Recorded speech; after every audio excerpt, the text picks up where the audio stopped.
So the next bit we're going to have a go at is the actual pot hanger itself. One of them. They want to be roughly yay long, which surprisingly is about from the back of your elbow to your finger line. Nice using your body, because once you get used to it, it's always there to measure. Again, it's point of preference, but I like just to round the tips, stop splinters. It's not necessary because you're not knocking it into anything, but okay. For the amount of time it takes, it's just a nice touch to do to it.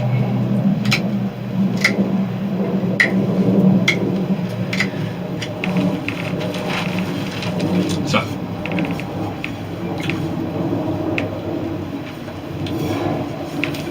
we'll go from the thinner end of the stick. I use my finger again from the top to there, and I'll make a mark across. Either rocking the knife or rolling the stick, doesn't matter. Just so it cuts in. So you've got a good mark there.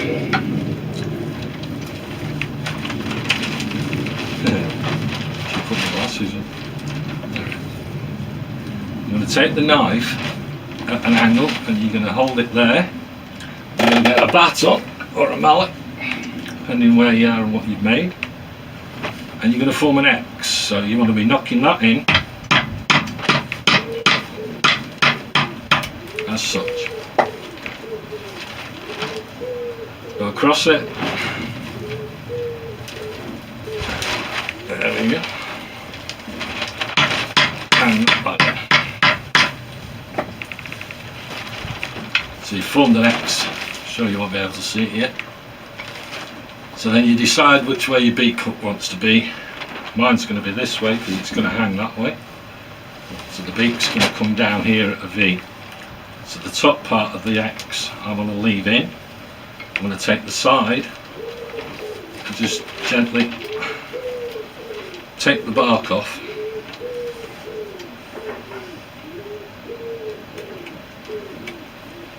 To my lines I've already cut in. So you can see the V, oops, there. And then underneath, from the bottom of the X, just start to just gently chisel in.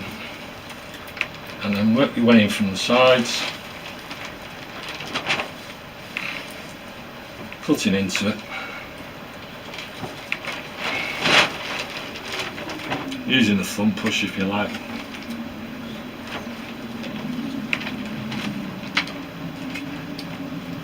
And working from the bottom again until you've got the nice bird-shaped beak that you want.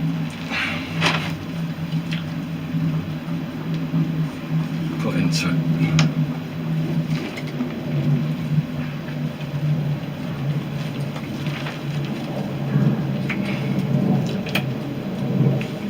And again, this is a lot easier with green wood. I'm not telling you to take green wood from anywhere. There's plenty of dead stuff knocking around to practice on. But if you were out in the wilderness, I'd definitely be more looking at using green. I think this is a bit of birch. Hazel's good, willow's good.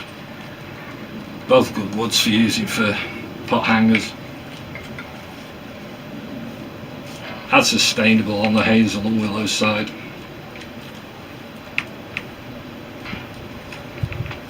But there you go.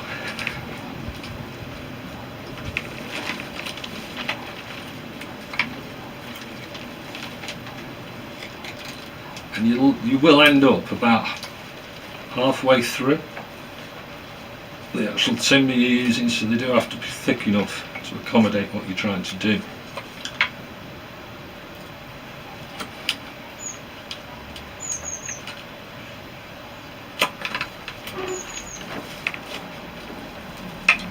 You can see it's coming along now.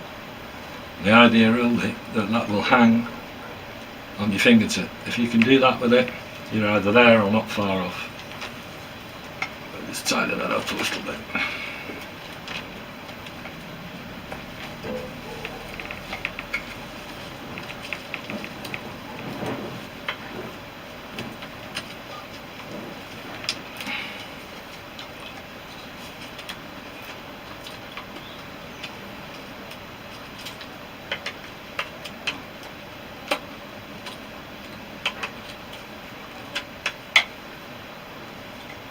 That.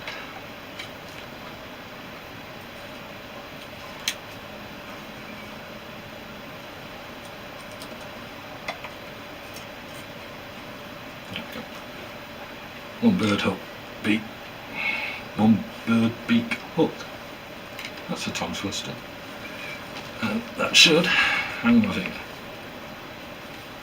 And if we were at this,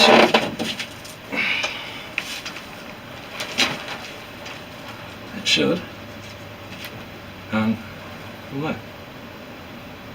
And there you go. That takes an awful lot of pressure. That won't come off easy. Next one, you want to be on the opposite side, so there, opposite side to the beak. Finger again, and give yourself a mark again.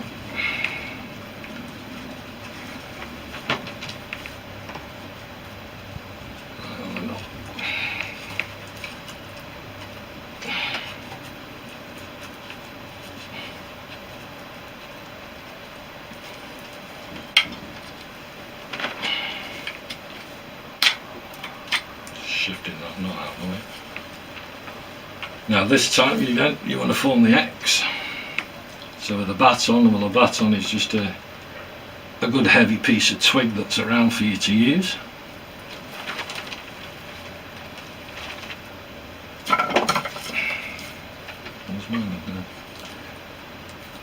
You want to get your knife at an angle to form that X again, and just give her a knock in.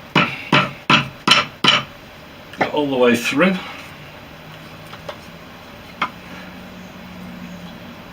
Taking your X cut,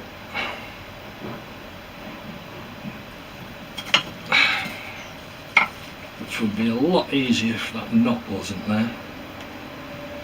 But hey ho.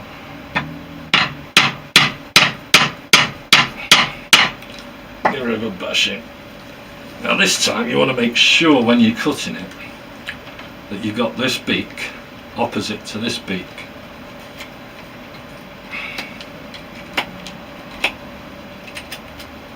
Because if you don't, it won't hang.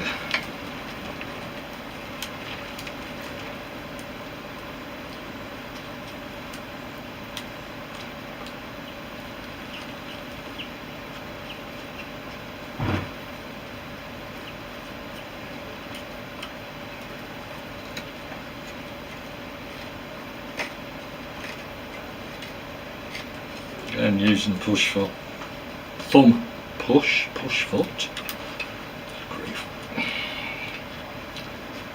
and rocking the blade into the V and get the stuff out, even on a knot.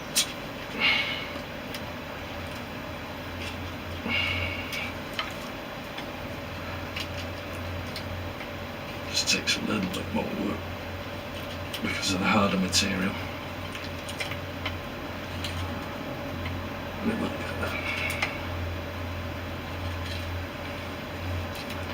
You might notice I use the tip of the blade a lot. It's just my preference, using up and down the blade, different angles of the blade. It's still something you get used to using it. It all comes with more experience.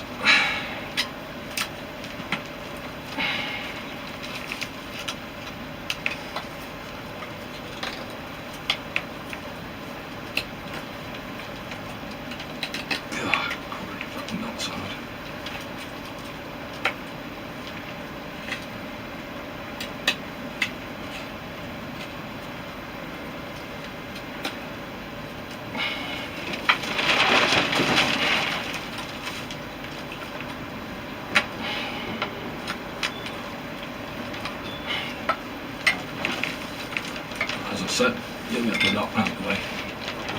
And you'll end up with that. You can always check that again. Make sure you're right. And you divot hole, drop her in, and she will hang there. You can hang an awful lot of weight off that. So working from the thick end of the stick again, you're going to take your finger roughly from where the beak is to the palm of your hand, and give it another mark, make a line across, and then put your X in again, in line with that one.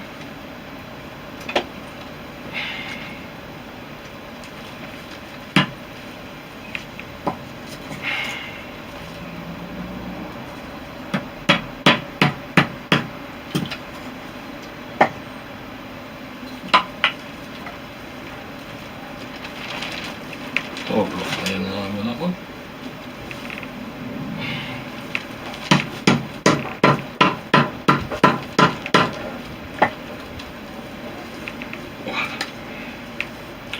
So there you go, you've got your X carved into it, your bird beak there, your one there. You're going to put 3 down here, or 4, depending on the length. These can be longer or shorter depending on how high you want them.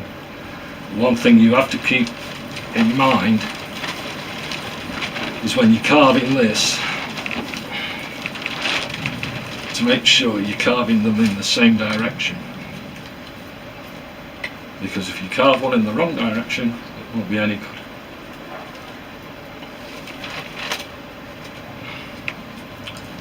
And as I keep saying, greenwood's a lot easier to carve with, but it's practice, and it costs nothing to practice. I don't think anybody's going to be too mithered about you finding some dead sticks. It might be if you start cutting down the fresh hazel and the willow all over the place. So save that for when you're out in the wilderness. But for practicing, this is what it's all about. That's why I'm doing it.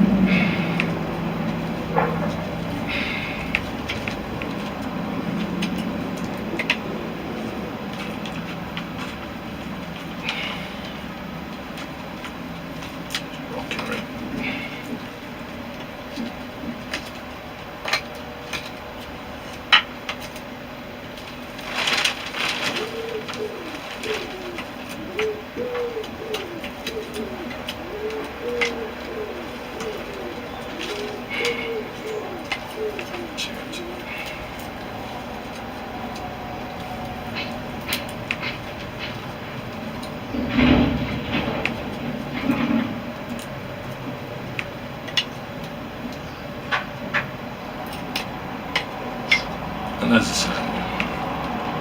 Fairly in line. And that gives you then the adjustment when you've got your billy can hanging. That's in the ground, your wire's underneath it, your pegs are on the other end holding it. You can go up from the fire, hook her on, billy can will stand on this, and when your fire goes down, you can move it down just by moving this. There you go.